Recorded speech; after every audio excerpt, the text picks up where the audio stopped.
Hi guys! May buntag sa tanan. Good news! Nagmelt na talaga ang snow guys. So now we are back in the forest. I hope I will still be able to pick Sopilo Bahavero or yung mga funnel chanterelles. And si Pimo din is sobrang excited nito guys. Ganyan siya kapag hunting day.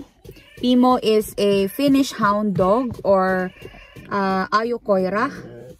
Hunting dog ito guys. Pimo is a girl. Sobrang excited nito guys lumabas. Hindi pa siya pinapalabas ni Nico kasi chine-check pa ni Nico yung GPS.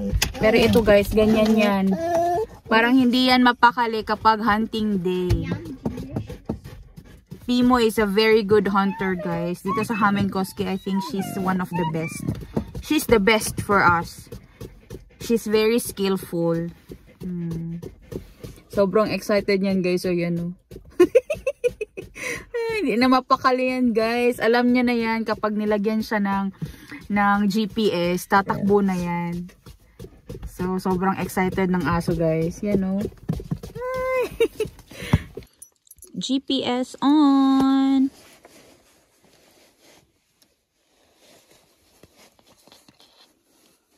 Run wild, Pimo, and hunt well. Onko meillä mitään millä pyyhkistä, kun ottaa autoon, niin ettei se likaannu. Eto tossa. Mutta onhan meillä toi.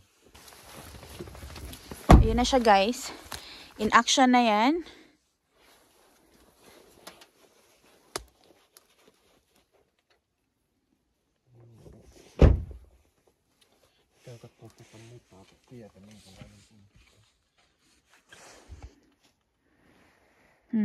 Gaya lang din ng tao guys. Ihi muna. Bago matsyada. Nasa gubat na nga kami guys. So maglalakad na ako papasok doon sa loob ng gubat. Sila Nico and Annie guys, andun sila sa Lavu. Dito lang kami sa forest nila Nico guys. Para malapit kami dyan sa Lavu kasi wala kaming kahoy or lalagyan ng kahoy para magpunta sa ibang lugar. But mabilis lang naman kami dito ngayon sa gubat. Kailangan lang talaga patakbuhin si Pimo kasi ilang araw na rin siyang nasa loob ng bahay and masama ang mga pakiramdam namin ngayon guys kasi nga flu na ngayon dito sa amin. Pero mag-try tayo mag-pick ng Sopilo Bahavero. Let's see if we can pick some. Hindi na tayo mag-expect ng sobrang marami. Kung may ma-pick tayo, mabuti. Kung wala din, okay lang din. Pero sana meron naman. Tara, pasok na tayo sa loob ng gubat. So, dito na tayo guys. Ito is forest. Ito nila Nico, kaya hindi tayo mawawala dito. Kapag mawala man ako, sisigaw lang ako. Maririnig niya ako kasi malapit lang naman yung Lavu dito. So guys, maraming mga Sopilo Bahavero dito last time. And I think this year again. But I don't know if they are still in good condition. Pero yung Sopilo naman guys is na-save sila kahit pa dinaanan sila ng malamig na weather. Pwede pa rin sila i-pick. Pero check lang natin today kung meron tayong makuha. Pero kung wala, okay lang. Diba? Enjoy ko na lang yung aking laka dito sa gubat. Dito guys, so merong Sopilo Bahavero dito. Yan o. Yes. Oh, okay pati. Okay pa ni siya guys. Oh. Dagko lang atong kuhaon siguro. Para hindi mahirap linisin. Yan o. Okay pa yan siya.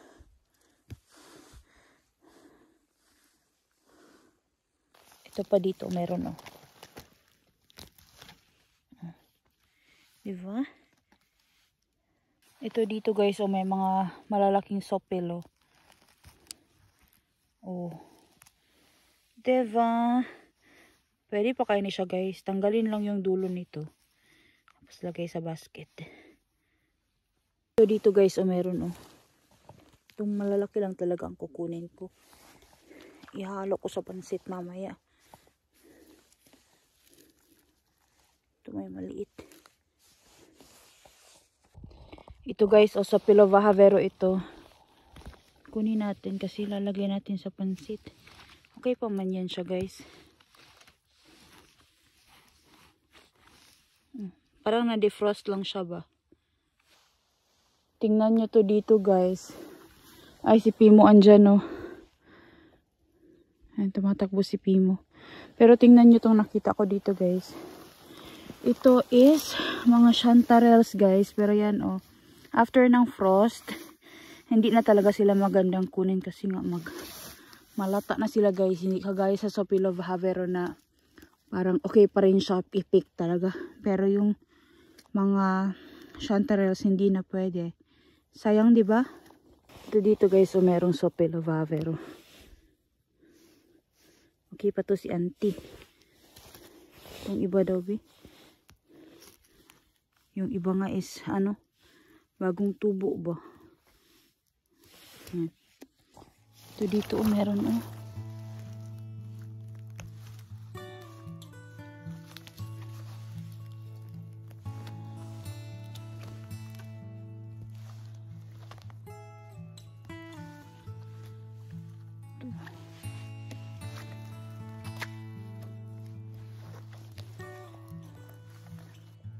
Dito may malalaki oh. Enough na to para sa pansit talaga ba. Gawa ko ng pansit mamaya guys.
After ng malamig na weather, pwede pa rin mag-pick nito. Funnel chanterelle talaga.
balik na ko diri sa Lavo guys. Uy, kay ano, murag minus man ang mushroom ditong dapita kay after sa ano ba, sa nag-snow.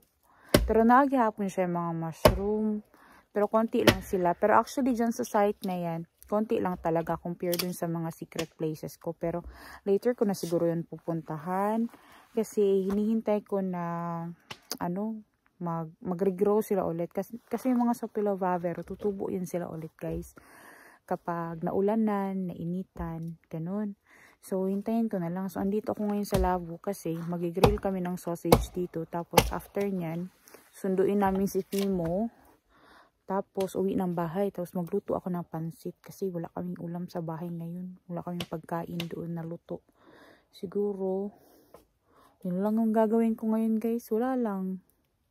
Wala masyado kasi ngayon lang talaga nag-warm ang weather ulit. Pero unta nga ka nang warm pa siya until mga tulo kasi mana or mas giduhan lang kasi mana unta para na gihapon may makuha na mushroom ba kay sayang kaayo. Pero actually guys, daghan-daghan bukog nakuha. Uy, dili pud sa kuan nga gamay ra ang nakuha. Daghan guys. Uy, di pa ni basta-basta guys. Uy, daghan-daghan pud na guys. O, di ba?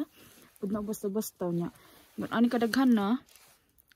Mga kuan na siguro ni 500 grams na siguro ni siya guys. Dito na sa Prisma guys. Ano na 8 euro na na. Basta nga ako ang pang grocery budget 8 euro lang, di ba? Di ba dako na pud na. Dako na pud kaya na siya na savings. Compare sa mo palit ko dito sa store na tag 18 euros man siguro to. 16 euros ang per kilo ng ano, Sopilo Vavero. Malaking savings na rin yan. So ngayon guys, enjoy lang namin yung weather dito sa labas. Hagsugdud pa si Nico dito kay mag-sausage lagi mi. Tapos si Pimo to apa dito guys sa forest. Kaganiha to nagpiko og mushroom. Napod siya sa akong atubangan, nagkuan-kuan pud siya. Nagdagandagan pa siya dito sa akong atubangan. Pero yun nga, ewan ko saan na yun ngayon. Pero may GPS naman si Nico, makikita naman kung saan na siya banda.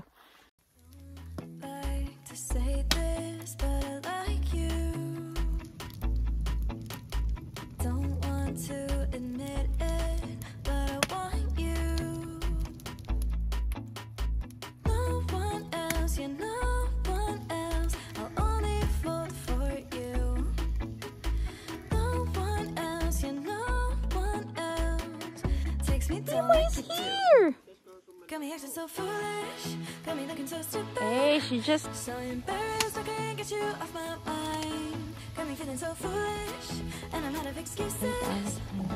Hate it all, I wanna call you mine. Now I'm making what she said 11:11. Praying that yourself and look in my direction. I get high on your attention. Trying to play it cool, but I can have the obsession. What's it gonna take for me to learn my lesson? I get high on your attention.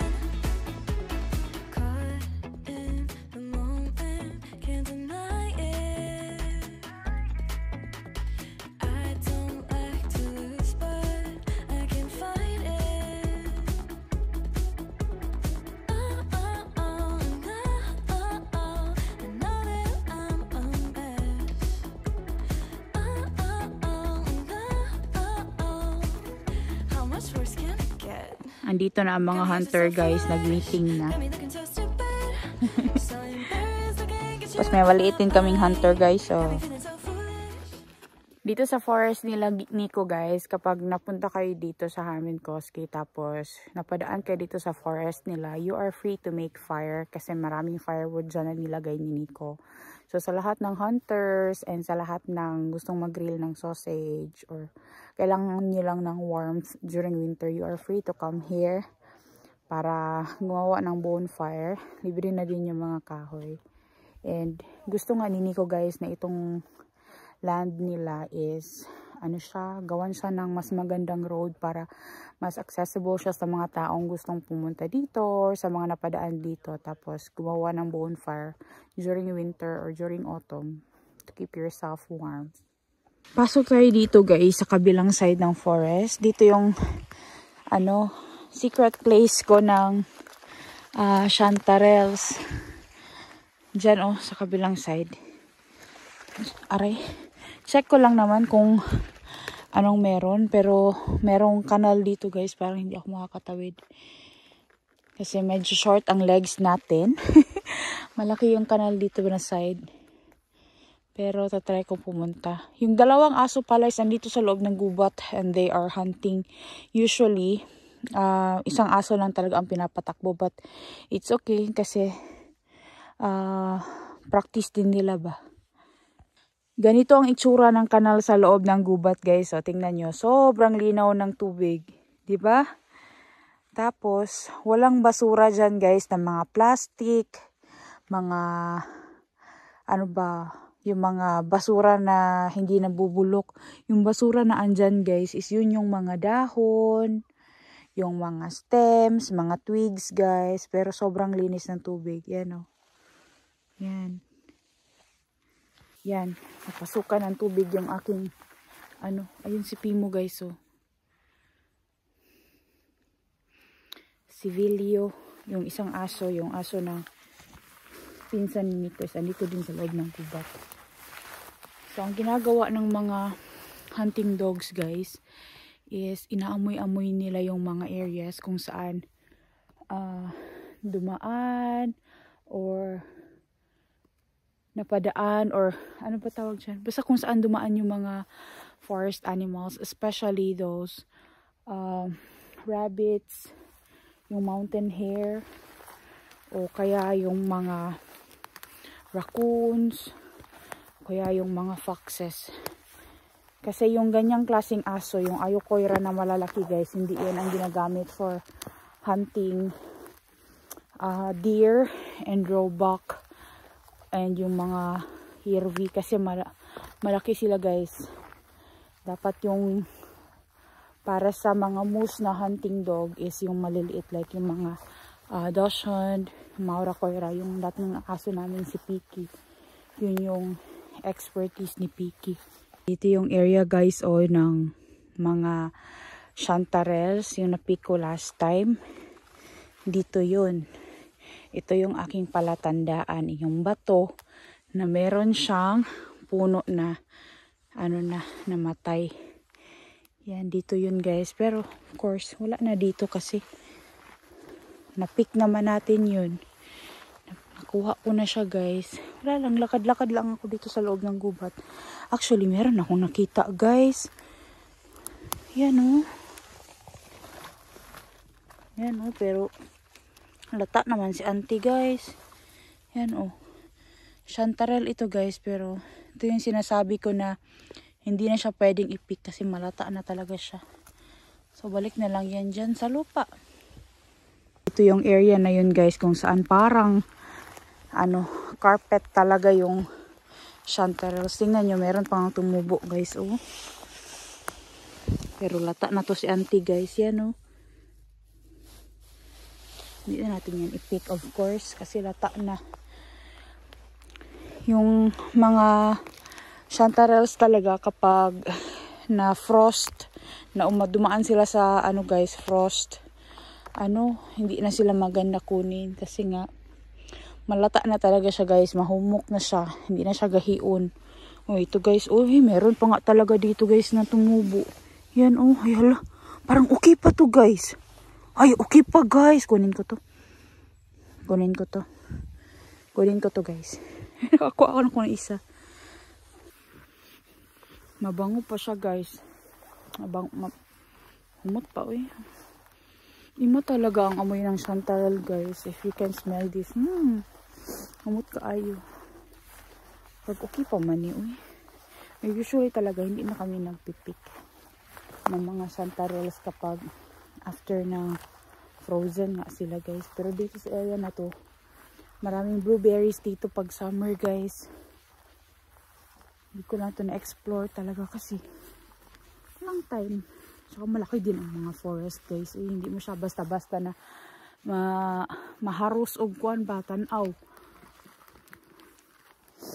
Ayan.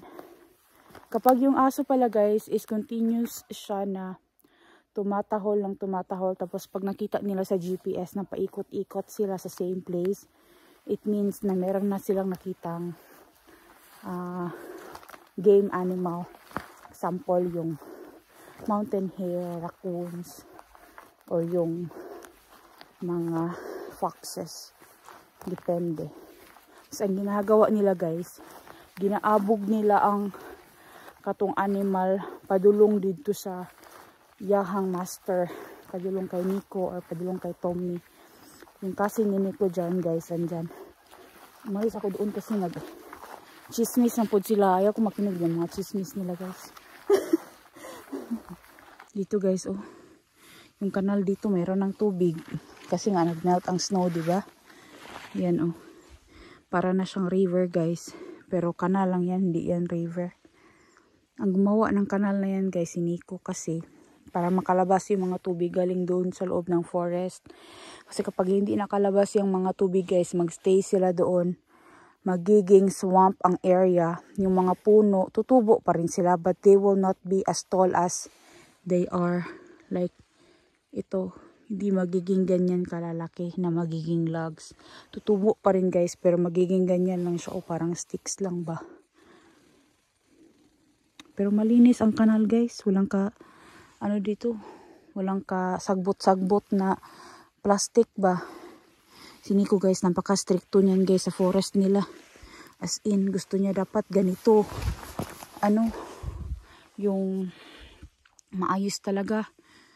Stricto yan siya guys. Ayaw niya pag may nakita yan siyang basura sa loob ng forest na pinuntahan namin, pupulutin niya yan. Tapos, iuuwi niya yan o itatapon niya yung basura doon sa basurahan.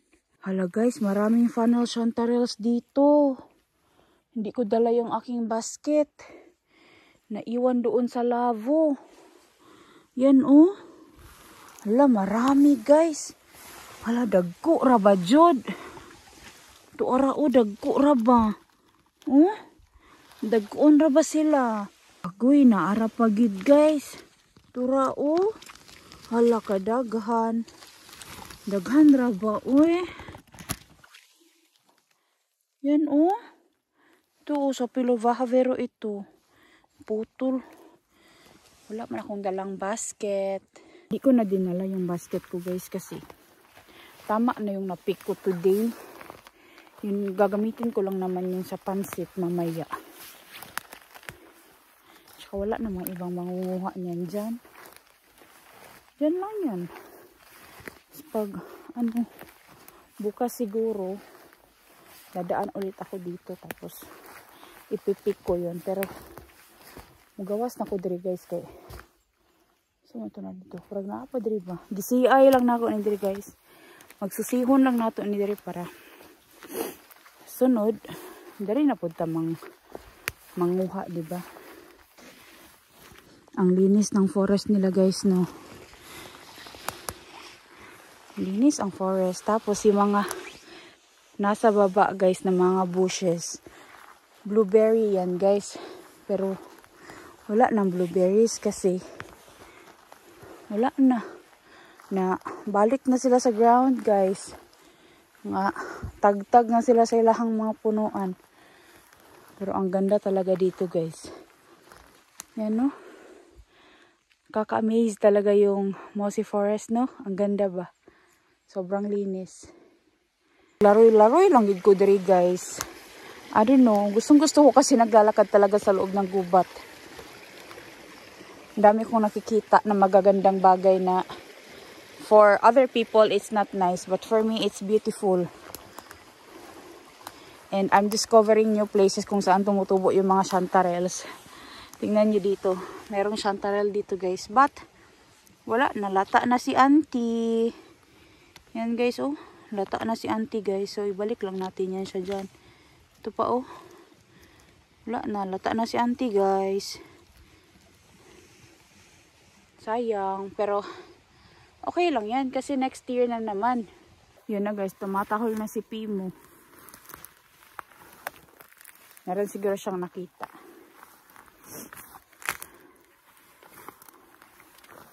Hahabulin niya yan guys. Hahabulin niya ng hahabulin yan. Tapos sundan ni Nico yung sound. Tapos aabangan niya. Kasi makikita dyan sa GPS kung saan papunta si Pino. So, aabangan niya. I don't know kung meron kaming hunt today. Pero, lalabas na ako dito guys kasi hinihingal na ako. Sama pa rin talaga yung pakiramdam ko, guys. Pero kailangan lumabas kasi you need to breathe fresh air. Sa loob ng bahay, ibang hangin compare sa labas. Susunduin na namin si Pimo, guys, kasi kanina pa siya andito sa gubat. Ani ka decrease the volume. Kanina pa siya andito, guys. So hinahanap na namin siya gamit yung GPS around dito sa area, guys, na to. Tumatakbo si Pimo. Maybe next year ay yeah, there's Pimo. Yeah. So maybe about 20 kilometers now. Pimo run. Noni. Andito na si Pimo, guys. Sobrang layo ng tinakbo ni Pimo, guys. As in. Ang layo ng tinakbo niya. More than 20 kilometers siguro. I-check natin dun sa GPS niya. But walang na-hunt today. But it's a good training. Kasi I think she found something. Kasi tumatahol-tahol siya kanina. But it's okay, guys, na walang na-hunt. Ganun naman kasi talaga ang hunting. So you will really not expect kung anong makukuha mo. Nilagyan namin ng ano dun sa likod, blanket yung chair kasi medyo maputik yung paa ni Pimo ngayon, guys, galing sa forest kasi kakamelt lang talaga ng snow. Autumn na ulit sa labas. Tapos na ang winter. Dito, guys, oh, merong moose hunters dito. Ayan, oh. Naka-orange, guys. Pag moose hunter, guys, nakasuot sila ng orange kasi para kita nila. Tapos marami sila, guys, mga grupo yan sila kasi maggagawa sila ng war zone nila. So dito, merong isang car dito. Definitely dito, somewhere here. Meron ding moose hunter dito. Tapos kapag moose hunter, guys, naka-orange talaga yan sila ng damit para ma-identify nila yung sarili nila. So guys, oh, another hunter din yan. Tapos may nakita ko dun sa unahan, guys, meron ding isang hunter doon. Kasi grupo-grupo talaga yan sila. Alam niyo ba, dito na forest, ako nag-pick ng mga mushrooms din last time. Yan, oh, nakat na yung mga puno. Diba? Nag-cut sila ng trees pero hindi lahat.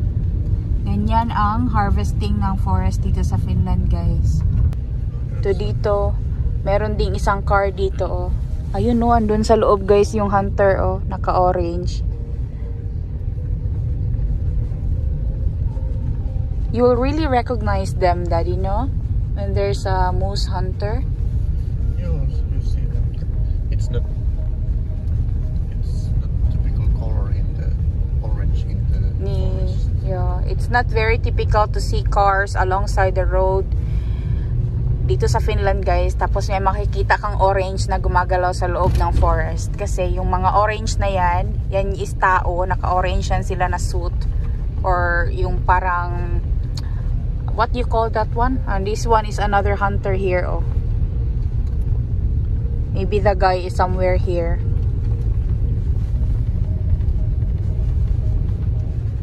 Andyan lang yan sila sa loob ng forest, guys. And they usually use dog as well. Yung aso na ginagamit nila can be a dachshund, eh, kanin, Daddy? Dachshund? No, ne käyttää, no kyllä ne hirveäksikin voi käyttää, mutta, Yeah? mutta se on eri. What kind of dog they use then for moose? We call that pystykorva. Usually they're like the ears are standing.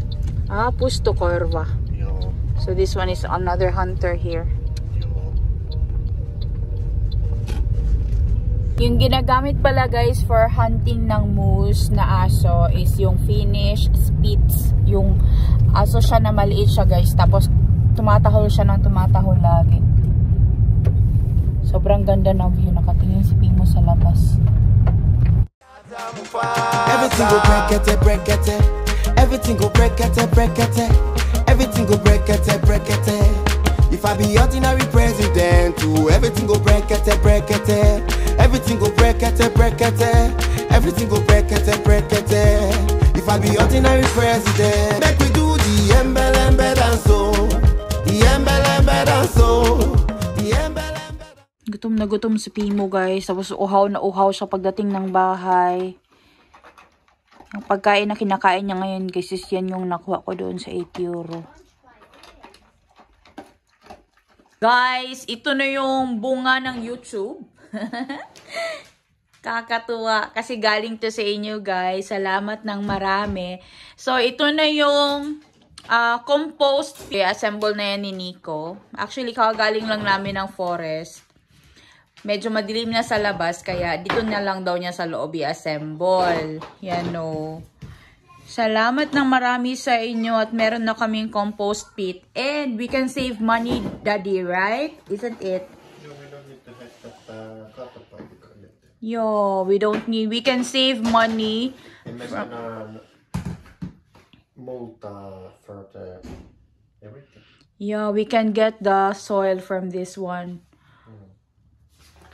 Fertilizer that we can use for the garden. And we can save money. We don't need to pay a lot of money for the garbage that we are throwing there. Kailangan talaga namin, guys, magtipid din sa basura. Yung pambayad sa basura. Kasi alam nyo, how much we are paying for the garbage bin? I think it was like 40 something euros, right? What? Yeah? So that is about 2,000 pesos mahigit dyan sa atin, guys. Buwan-buwan yun, ha. And it's expensive. Kaya itong compost pit talaga, napakalaking help nito. Kapag meron kaming pera, guys, sa susunod, we will buy a much better compost pit. The one that has that, what you call that one? Lampometer, the temperature, right? Yes, it's in eristys. Yo, that is better. But we do not have that kind of budget for now. So, ito na muna. Salamat ng marami sa inyo. Di namin ito mabibili, guys, kung without your help. So, you as well, tinulungan nyo kami para makatipid kami. So, ito na yung composter, guys. O, malaki-laki din talaga siya. Maraming, balat ng saging and mga vegetables na tira-tira ang pwedeng matapon dyan. And we really can save a lot of money dun sa aming basurahan. So, dito na siya inassemble ni Nico kasi, guys, madilim na sa labas. So, ilalabas niya yan. I don't know which part of where outside are you going to place this one? No, vielä miettinyt. Okay. But yeah. Amazing. Now we have a composter. No. Hienosti. Wow. No. It's so nice. Everything go break it. Everything go break it.